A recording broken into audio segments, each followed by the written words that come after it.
wit, and charm won the day time and time again. His contributions in the Ministry of Finance and as Vice President saw Kenya's economy grow steadily, fueled by a commodities boom, as well as fiscal and monetary policies that were the backbone of his economic philosophy. Believing that Kenya was once again ripe for a vibrant multi-democracy, President Kibaki exited from government and led the charge to keep the ruling party accountable.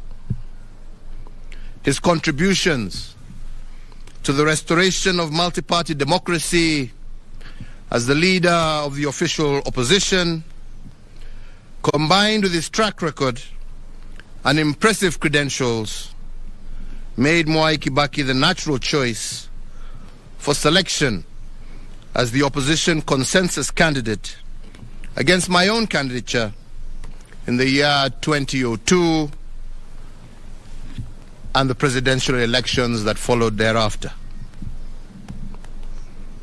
On the 30th of December 2002, Mwai Kibaki was sworn in as the third president of the Republic of Kenya. He served as head of state and government until the 9th of April 2013.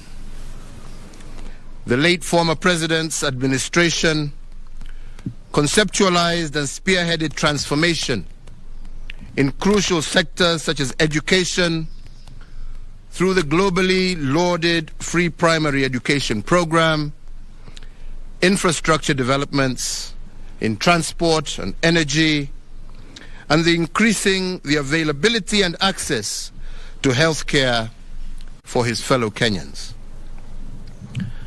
In honor of this great statesman, Kenya remains committed to maintaining policies that promote economic and social empowerment, democracy, the rule of law, and respect for human rights. The late President Kibaki championed the realization and objectives of the East African Community Common Market, of trade liberalization for the citizens of partner states of the East African Community. His inclusive spirit and conviction for economic empowerment transcended the territory of Kenya towards cross-border economic stability. The late former president's central role in shepherding Kenya into a new constitutional dispensation, the culmination of a decade-long quest, is a towering legacy that immortalizes President Kibaki.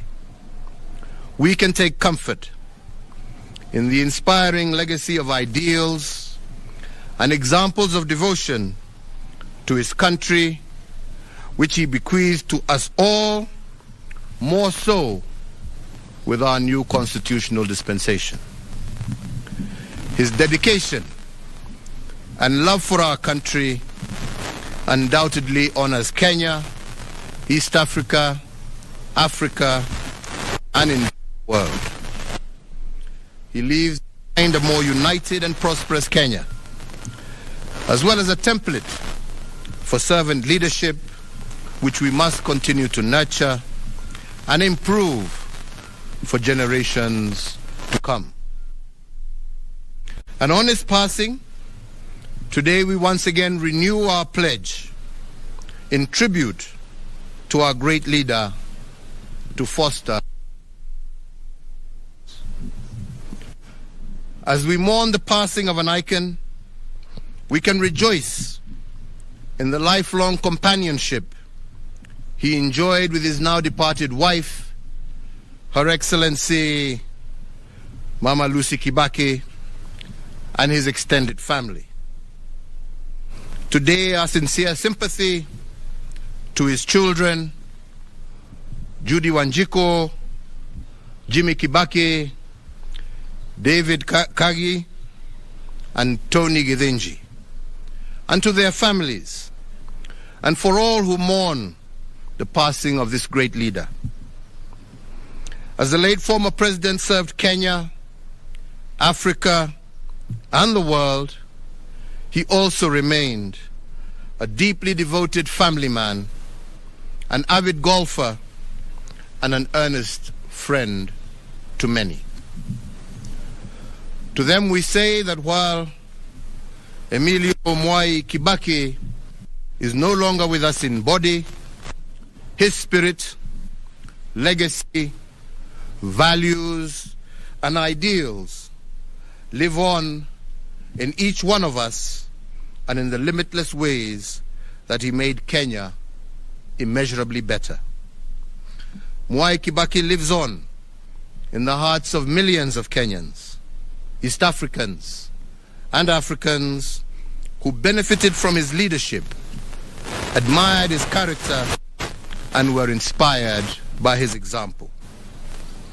Mwai Kibaki lives on in our fond memories of his strength of will, his charm, his wit, and his passionate love for God, for family, and for nation. In honor of the life and times of the late former President Emilio Stanley Mwai Kibaki, and on behalf of a grateful nation, I, Uhuru Kenyatta, under the authority vested in me as the President of the Republic of Kenya and the Commander-in-Chief of the Kenya Defence Forces, do hereby order and direct that 1, in testimony of the highest of esteem in which all Kenyans hold the person of Mwai Kibaki, the nation will observe a period of national mourning from today until sunset.